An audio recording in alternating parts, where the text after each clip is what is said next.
All right, I'd like to call this meeting of the West South Milwaukee School Board to order. Mr. Keller, would you please lead us in the pledge? Sure will. I pledge allegiance to the flag of the United States of America and to the republic for which it stands, one nation, under God, indivisible, with liberty and justice for all. Thank you. Sarah, would you please call the roll? Mrs. Lee? Here. Mrs. Kaiser? Here. Mr. Sikich? Present. Mr. Burns? Present. Mrs. Carr? Here. Mr. Keller? Here. Mr. Becker? Here. Ms. Deal? Here. President Lee? Here. Proper notice of this meeting has been posted in accordance with the open meeting laws of the state of Wisconsin. Do we have any modifications to the agenda this evening? There are no modifications. All right, we'll move right into the superintendent's report. Good evening. First off, congratulations to Docky Jr. Nikolai Biersdorf for the honorable mention recognition he received from the New York Times for his short story that was submitted in their Learning Network Study student writing contest. The contest was to write an open letter, 450 words or less, to a person or group about a topic that you're passionate about, positively or negatively. Nikolai chose to write to the heavy metal music community. He wrote as a young member who finds belonging, but has also been dismissed within it. Nikolai is proud of himself because he didn't feel like a strong writer, but feels motivated to continue to improve and put himself out there. Congratulations, Nikolai. And you can click the link to read the recognition from the New York Times. Other updates. Visits since our last meeting. District Leadership Series on the 24th of July, 31st of July, as well as August 8th. West Dallas Rotary Club meetings with parents, teachers, and constituents. Had a meeting with Elevate Learning for possible supports for DLVA. July 29th, the West Dallas Community Bike Ride.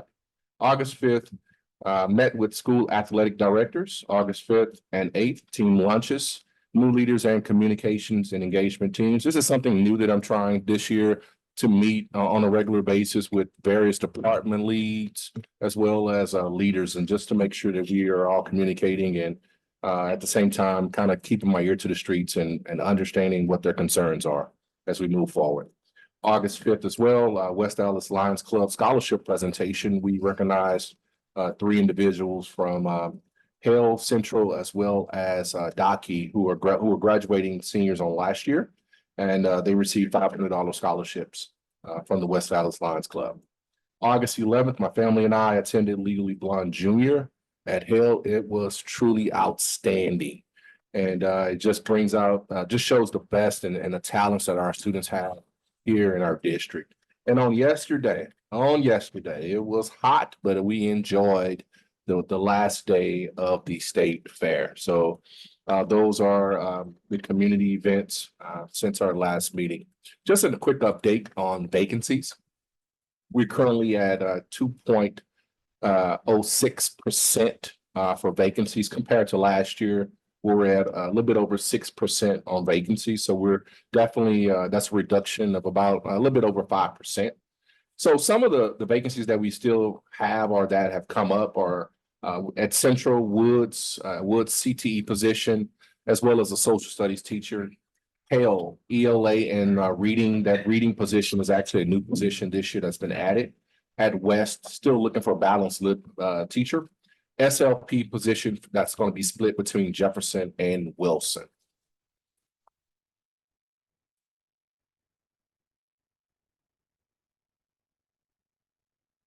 Tonight, we do have a Faces video, and that Faces video is featuring our own Shelly.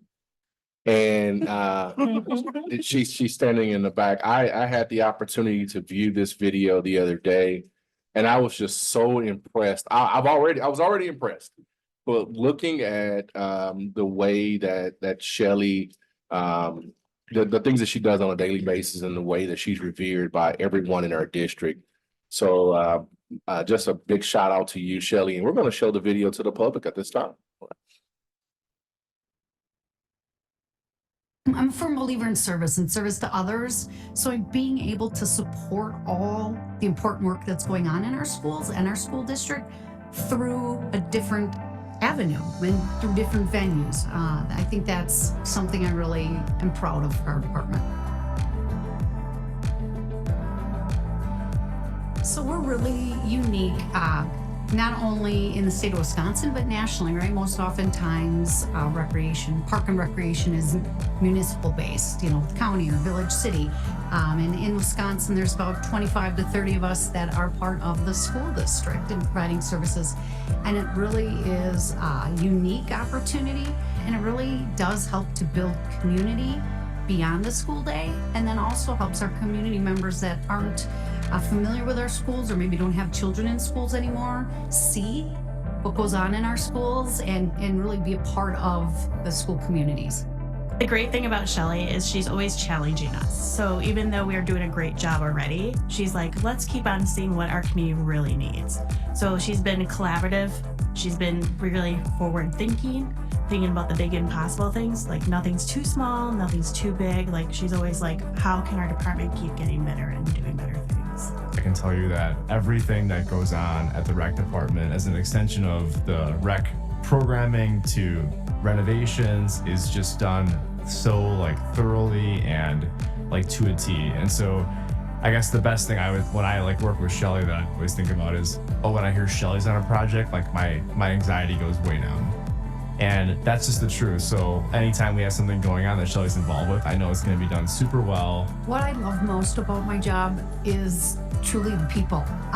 Whether it's my staff, we really do look at our team as a family. We call ourselves our work family. We spend a lot of time together, and I'm really blessed and grateful and honored to have an amazing team. Staff that is dedicated to serving others, dedicated to providing quality programs for everyone in our community and great experiences for all. What's really been exciting is I grew up in West Dallas. So back in the day when they had boys and girls clubs, Shelly was one of my girls club leaders leading back. So I've known her since I was in second grade. So there's been a lot of growing experiences with her throughout the years. She's a very humble leader. She doesn't take the credit. So it's always the team. But to make that team better, she's always been that part that keeps thriving and keeps us going that way. If I could describe Shelly in one word, it'd be she's a true leader. Every time that I interact with Shelly, her team, people around the district, she's highly regarded because she, focuses on people, but then she doesn't forget the other things that go with that, like the follow through, the follow up, the courtesy, all the things that go into, the aspects of being a leader in the district. I think visionary has been a big word coming forward for me. Insightful as well. I think with that comes hand in hand from developing this new recreation center here on 68th Street. That was a huge undertaking. But then too, now moving forward with the lane project, developing that into the new rec center over there as well. I think that is a lot of forward thinking. Even in the state of Wisconsin and our organization, she's noted, everyone from Eau Claire to Oshkosh to, Waukesha, they come and seek for her guidance. So I think that's a huge piece in our field too.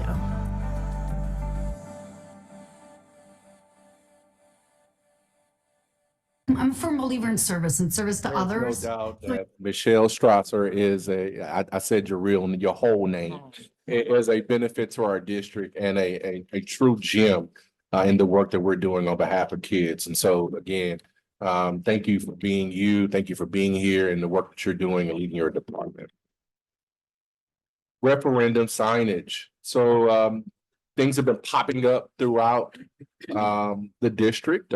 We have banners at each one of our properties to bring attention and concerning the referendum, and also to provide more information if needed. So I've taken a picture, Wes and I, where took a picture in front of the central office, and we're encouraging everyone else, just spread the word that we do have a referendum coming up. And if anyone would like more information, they have the opportunity to check out our website and to go to one of the upcoming referendum sessions that we have throughout the next couple of months.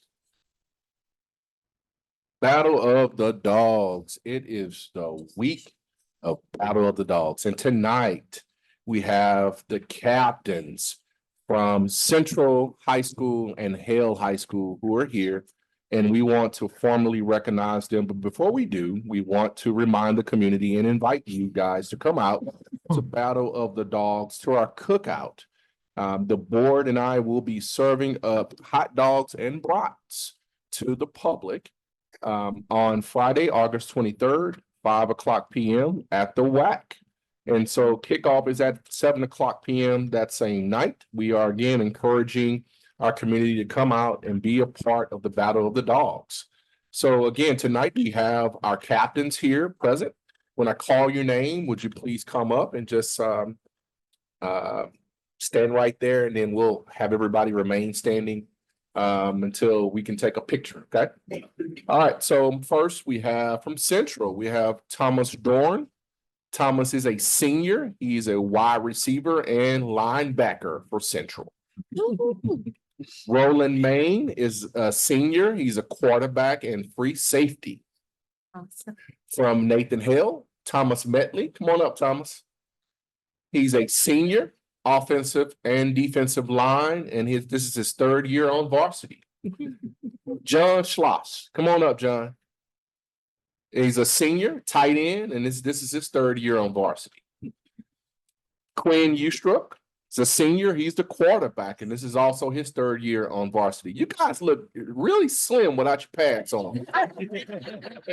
Slosh, I'm looking at you. I'm like, you're not as big as I thought you were. So we want to again invite the community to come out and root these kids on. We're so proud of these young men. They are not only athletes, but they're scholar athletes. They excel in the classroom as well as on the football field.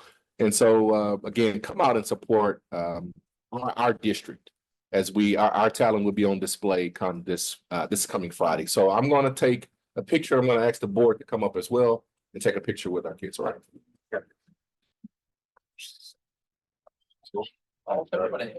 Well, that's first or second? All together. Oh, yes. I think you have a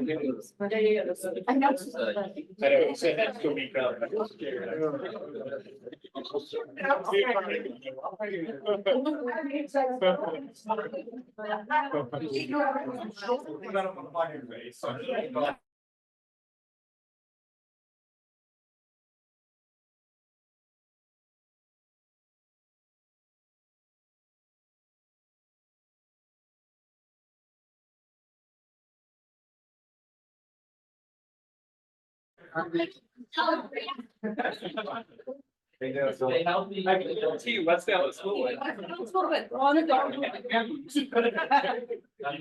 500. Yeah. Wait for Friday. I'm trying to get like central where That is a week from Friday, not this coming Friday. I was corrected on that. So my dates are running together right now. So that's August the 23rd, Battle of the Dogs. all songs school year.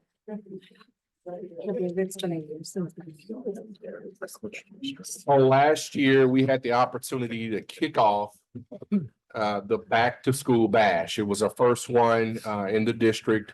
And during that event, it was going so well. We were obligated to bring it back because Mr. Lee said this is the first annual. So which meant that we were already on the hook to do it again next year. And we've already been promised by the teams that have been working on it, it's going to be better than last year. Oh. And so I'm inviting the entire community to come out Wednesday, August 28th from 6 to 8 p.m.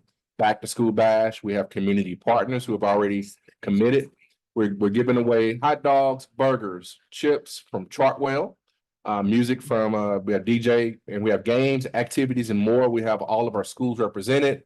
We look forward to the community coming out. It will be at the West Allis Farmers Market, 6501 West National Avenue. So looking forward to the second annual Back to School Bash. Hot off the press, our retiree breakfast. We have decided to move it up to October 9th. So October 9th, we will have our retiree breakfast from 9 to 11 a.m. And it's going to be at the Recreation Center at 68th Street. The information will be going out on tomorrow, and we're asking all of our retirees to RSVP. by September 25th. So we are looking forward to just having fun. Last year was such a big hit. We want as many of our board members to come out as possible if you're able to attend. We will be having breakfast. We're going to provide district updates. I would say more importantly, it's an opportunity for our retirees to mingle and to interact with each other. That I think was the takeaway from that particular event. So we're also going to have sort of an induction of our new retirees into the club. So we have something that we're thinking about doing with our newbies, our new retirees. So hope to see you there. And that concludes our superintendent's report for tonight. Question? Okay. Question? Oh, sorry, Mr. Zick. We didn't do the legislative.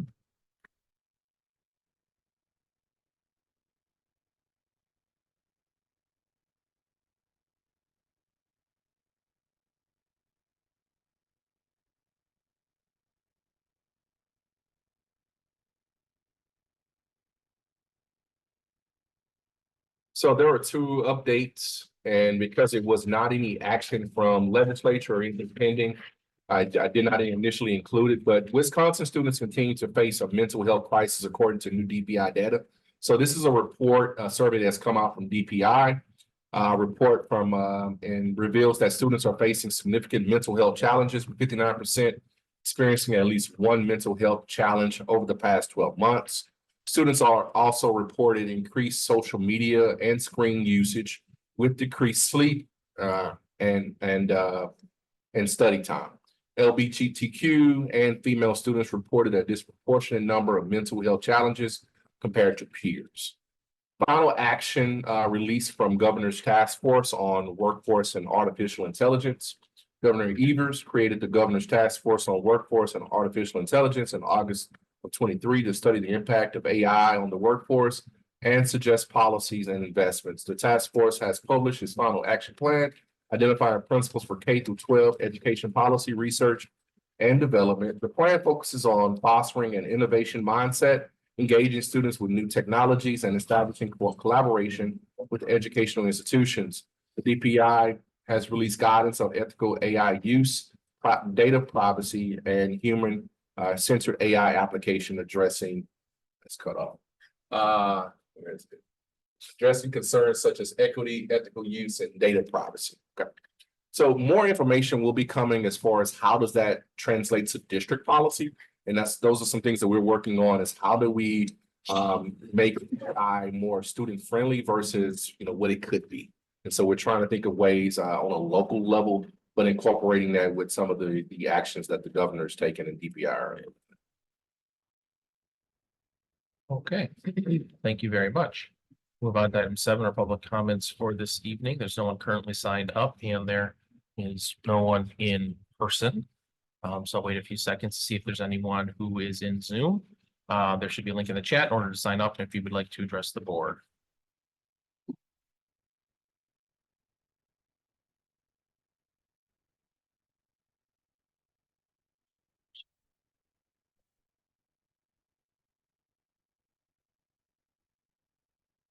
Seeing none, I'll close public comments at this time. We'll move on to item 8. Board reports for this evening, starting with a 0.1 review board calendar. Today is August 12th. We have a regular Board of Education meeting. Next week on Monday, August 19th, we have a board workshop at the new 9333 building. We'll be getting an office tour and some updates on some facilities updates that are ongoing projects over there. So we'll be not here meeting for anyone who will be attending that workshop is open to the public.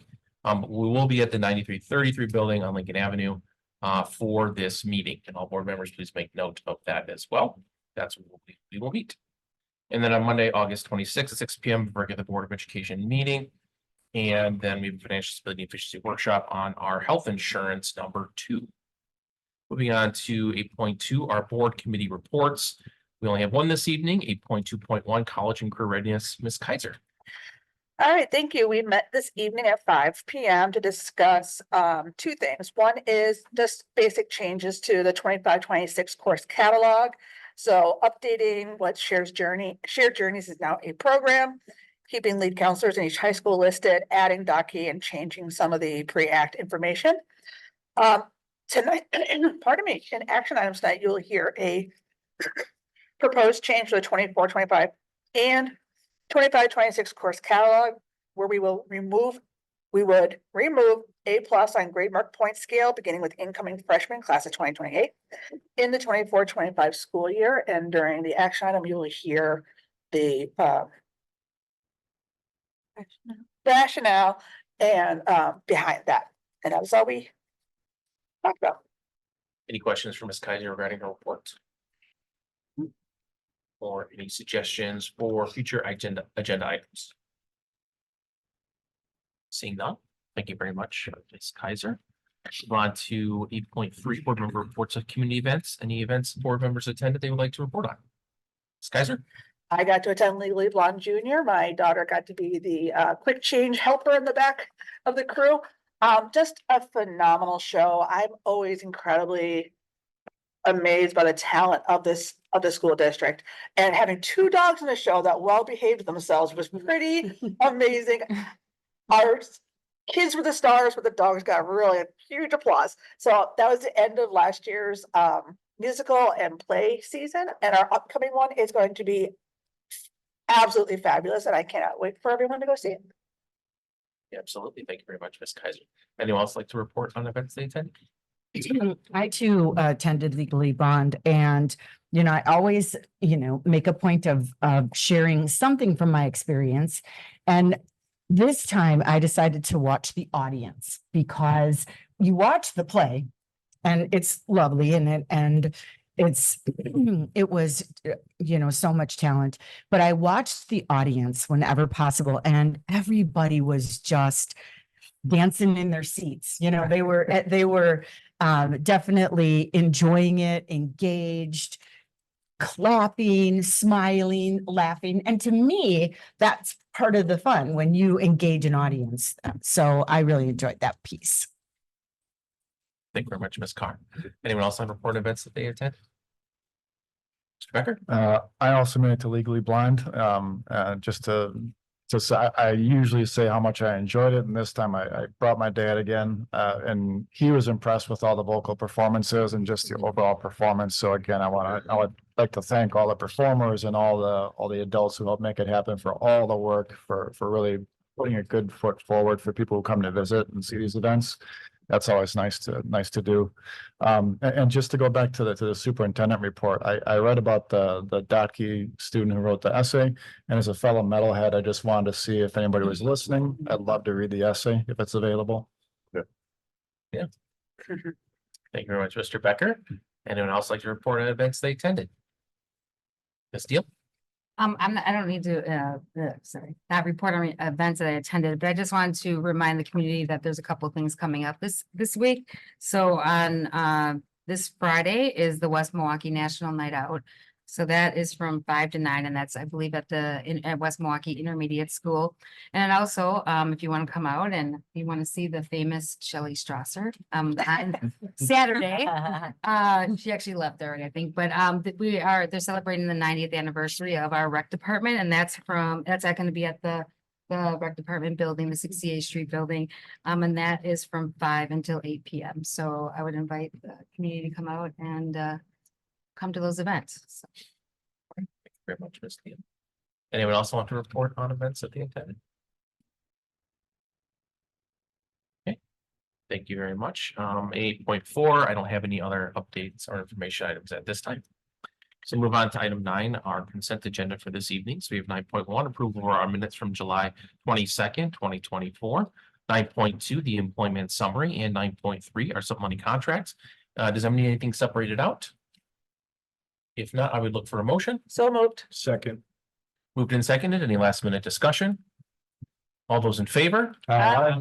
Opposed? Passes. We'll move on to our lone action item for this evening. 10.1 course catalog updates. Ms. Brush.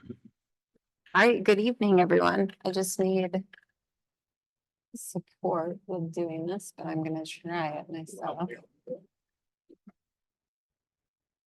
I don't want to mess it up, so we'll wait till. Look good on your speed.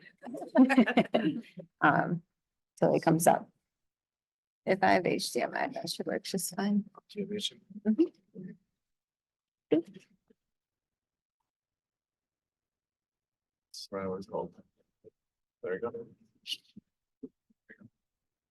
All right, perfect. Good evening, everyone. We have one action item tonight, which is around our course catalog updates. I'm gonna start with the kind of run-of-the-mill simple language updates that we are requesting your approval on. So this was an attachment, again, with the executive summary. So some of these changes, minor changes, I would say, on page 8, we have our high school directory. And we would like to just update the language around shared journeys to be a shared journeys program instead of a charter school, since that is a new change for this year. Also on page 8 in the high school directory, removing some specific counselor names and just keeping the lead counselor at each high school. So of course, you can go to the website, you can get the names of all the counselors, but with changes in and who's part of those teams, I think it makes sense for them to know who's the lead counselor at each high school. So they will remain listed. And then Adaki is also referenced later in the course catalog, but I think it's important that they be included on the high school directory at the front, on page 8 at the beginning of this lengthy document. So adding them there with the phone number, principal and lead counselor as well. So those are just some minor updates. And then a name change also on page 14 for state mandated assessments would be to change pre-ACT 9 and pre-ACT 10 to pre-ACT secure. It's just an updated name for the assessment. So again, those are more straightforward. Of course, if you have questions, we'll address those after I get through the second part, which is a recommendation to make a change both to this year's 24-25 course catalog and next year's 25-26 catalog. And that recommendation is to make one adjustment to our regular grade mark point scale, which in layman's terms, or another name for that would be unweighted grading scale. The recommendation is to remove the A+ on that scale. And make the grade mark of an A, the top grade mark, making this a true 4.0 scale. So I will show you what that will look like here just in a second.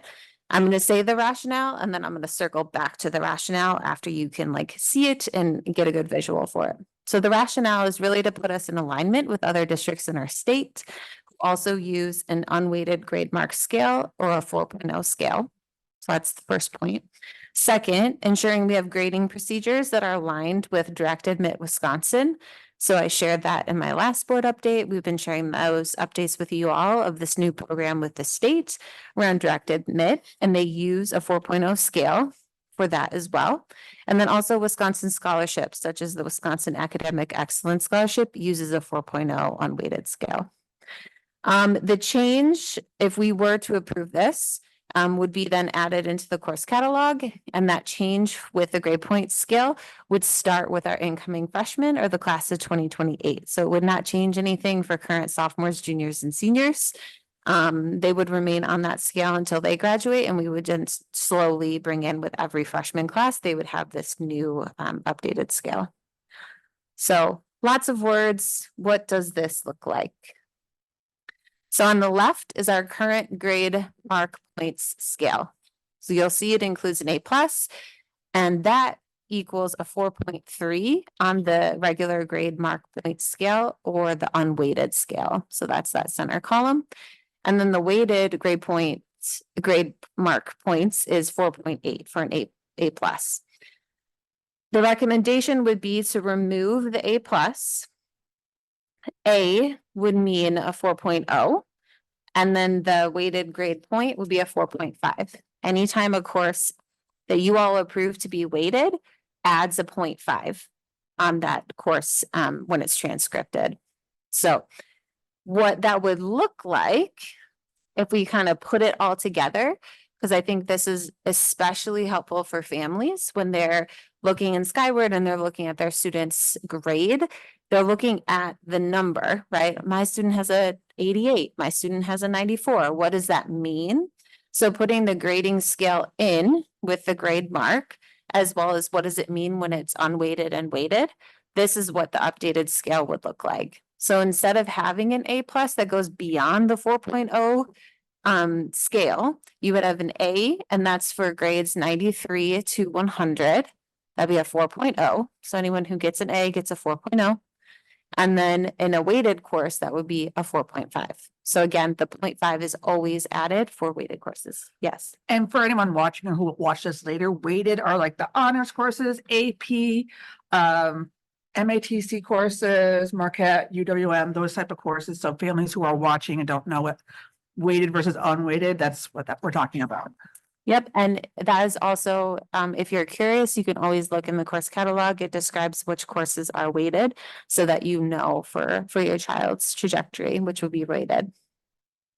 And just one more point to kind of show, I looked at several area districts around us. And all have a 4.0, use a 4.0 scale. So you'll see there are slight differences amongst like how weighted scores go. But typically speaking, a 4.0 is an A, a 3.0 is a B, a 2.0 is a C, and a 1.0 is a D. So that you take that score. And then with ours, it's quite simple to go from a B to an A, you have 1/3, right? So B to a B plus would be a 3.3. A B plus to an A minus would be a 3.7. So you're adding another third, and then another third would get you to the 4.0. So this is the recommendation again, so that when we do have students doing the direct admit program per our state, as well as doing scholarships and whatnot, that grading scale is in alignment with our state. And I will also say, because I know this could be a concern, when I was looking from the university perspective, universities look at your unweighted grade point average, they look at your weighted grade point average, they look at individual courses on your transcript. So they're taking all of that into account to look for admissions and what courses could potentially be transcripted at the university level. So I don't want anyone to fear that this is just another point, I suppose, of what they're looking at when they're doing admissions. So that was just, I thought, a helpful point, but open to questions. I'm going to keep it, I think, here as like the recommendation, but happy to go anywhere that you all have questions. Yeah, Jane. Oh, So first, following our new process, Kristen. so this came through committee, Yep. correct? So from the committee chair, any comments from the committee? Was this something that was supported by the committee? We unanimously support this through the committee earlier this evening. Very good, thank you. Right, so we gotta make sure we do that. It's a new thing, so. So you. now, other questions, so Ms. Carr. So Alyssa, you might not know the answer, but I do have to ask it. So I understand the new rationale and I agree with it, Mhm. but I'm just wondering, there was a rationale at one point why we went to an A plus.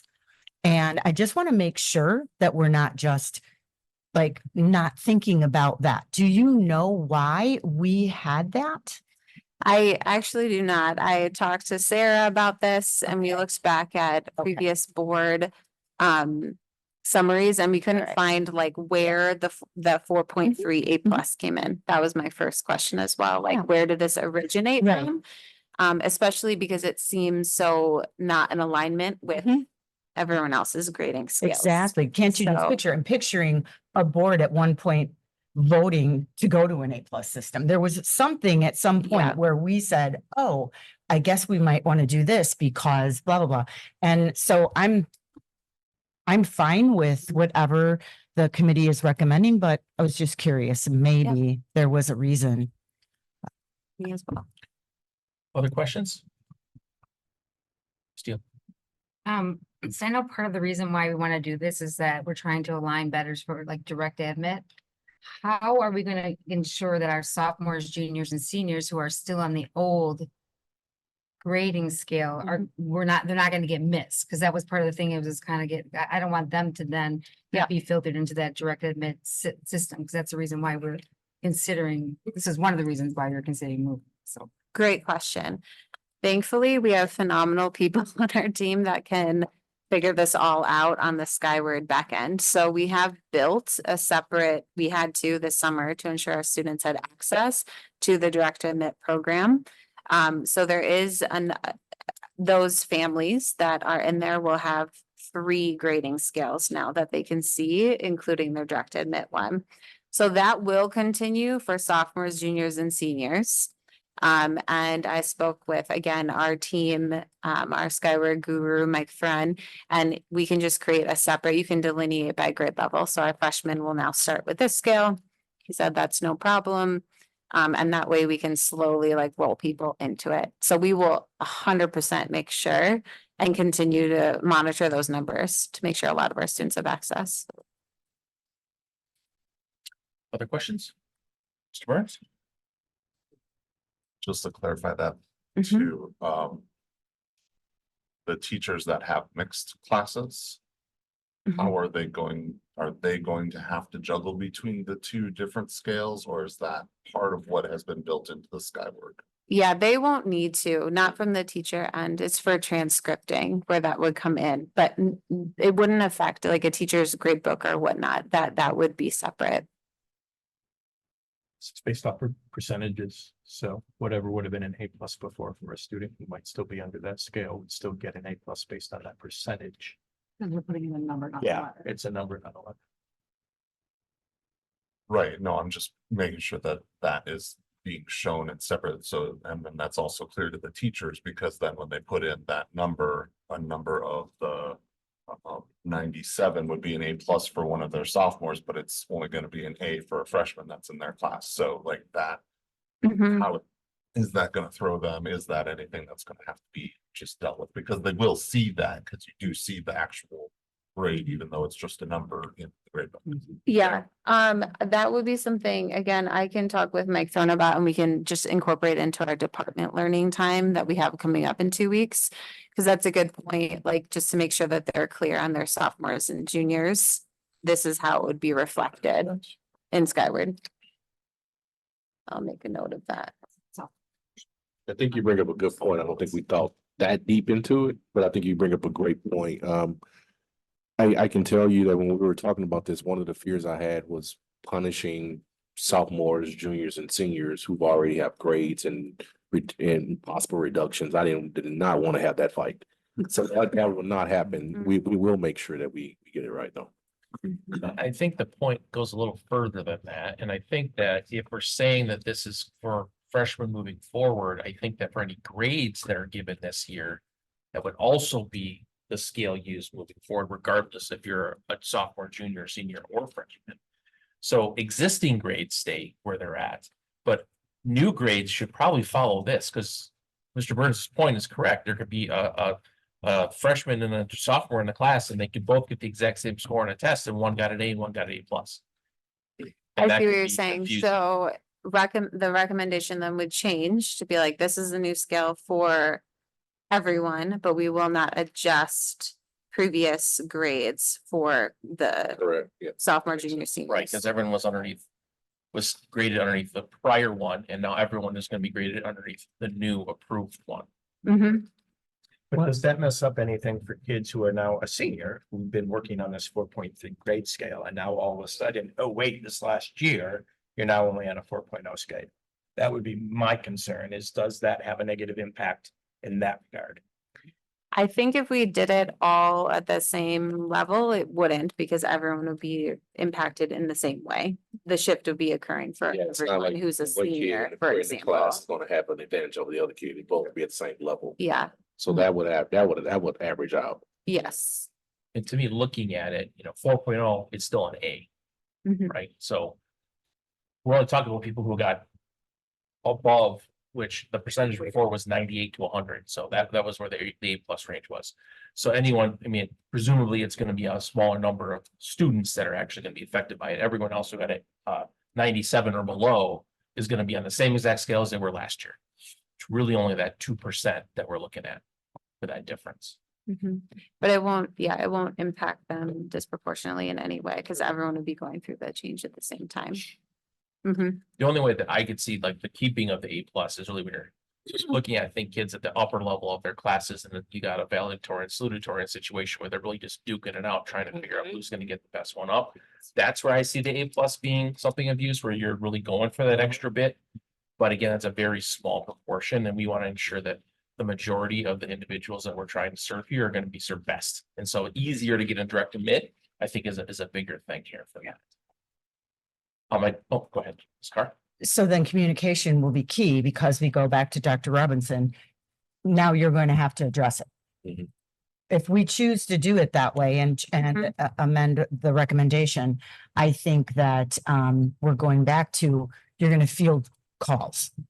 Are you're comfortable with that? Because that, Yeah, again, I think because we're going through, if we did the change where we just made it for everyone starting this year. It won't negatively impact Yeah. seniors going towards it because all seniors will be on the same scale anyway. Yeah, my fear was honestly looking at students who are seniors now, if they have a 4.2, they wouldn't be able to maintain a 4.2. They would drop down because there's no longer an A+. That was really my fear more than Oh. anything. okay, You see what I'm saying? So it was, I did not want to make it appear as though we were punishing kids who were above that Right. that threshold of 4.0. That was my concern more than Mhm. anything. okay.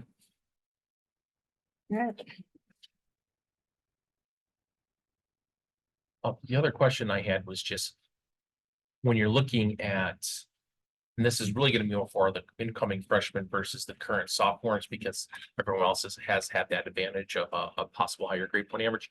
Is there any competitive awards, scholarships where you'd have juniors and seniors competing against each other for them, where the juniors who are current sophomores, so I'm looking at the future here, might be at the incoming freshmen would then be at a disadvantage because they didn't have the ability to have that higher grade? Is there any, and I don't know all the things that are out there, but I'm trying to think of Right. all possible outcomes from making this change. I don't foresee that happening. Again, I don't know every scholarship that's available, but especially because many of those scholarships are time bound by the grade level that you're in. So being a senior or a junior or whatnot. So I can't foresee that being an issue. And I think that the positive about scholarship applications these days is it's based more than just grades. So looking at the student as a whole child, Mhm. is he or she involved in activities, clubs, honors? So GPA is just one component of it. I don't think it's the end all of a scholarship application. So I don't think that would be an issue. Does anyone know if any of our honors clubs have a grade point average that is like has any sort of designation for something that's over 4.0 when it's unweighted? Mm-mm. I've never seen it. Mm-mm. Never. That would just exclude so many Yeah, students that never I seen can't it. imagine. Yeah, Just trying to think about. no, it's good. It's possible good outcomes. So, question. so once you make the change is made. So then we have to Yeah, deal with the never outcome. seen it before. Now, Now, oh, go ahead. No, go ahead. You good? Okay. The other question that I have from this, and it's kind of floated around before, I think, is why did we stop at just dropping the A+ and not just drop to like a 4-point actual scale, 4, 3, 2, 1, 0 kind of thing? Like we have in some of these other districts that you've shown, Mhm. because like was just said, once we make a change, it's made. So is there a reason that we would just do this one then now? Instead of evaluating a wider range of going to that growth perspective, GPA or scale. The districts that I know that have a true like 4, they only have the 4, 3, 2, 1 are based in standards-based grading. And that is not something that we currently have as a practice in our district. So to go towards that, we would have to shift our grading, which is something that's been a conversation on the leadership and learning team with our secondary leadership coach. And so I think that would be like a bigger thing that we can look at, but probably would be in next year's work, not this year's. So. Fair, thank you. Mhm. And just so everyone is aware, there are districts around us that do have E+ that is at 4.3. We weren't unique in that. There were other districts that did it. Other ones still include an A+, but they basically just have it still at 4.0. So there's no like Yes. grade point advantage to getting A+, but you could still get an A+. So the conversation was kind of, well, do you want to keep A+ or not? But A needs to be 4.0. That's where we need to be, because everyone knows that the 4.0 equals an A average. Everyone understands that. Mhm. And so we didn't want to be different in that regard. Other questions? So we have an amended recommendation, which is that the grade point average would be a 4.0 for all students moving forward, starting the 24-25 school year, without affecting any prior grades that were achieved back in the 23-24 school year and before. So that is the amended recommendation. So with that amended recommendation, I would look for a motion. So moved. Second. Any last minute discussion or further clarifications? All those in favor? Opposed? All right, that passes. That is the end of our action items this evening. I look for a motion to adjourn. Move to adjourn. Second. Moved and seconded. All those in favor? Opposed? All right, we are adjourned. Thank you very much, everyone.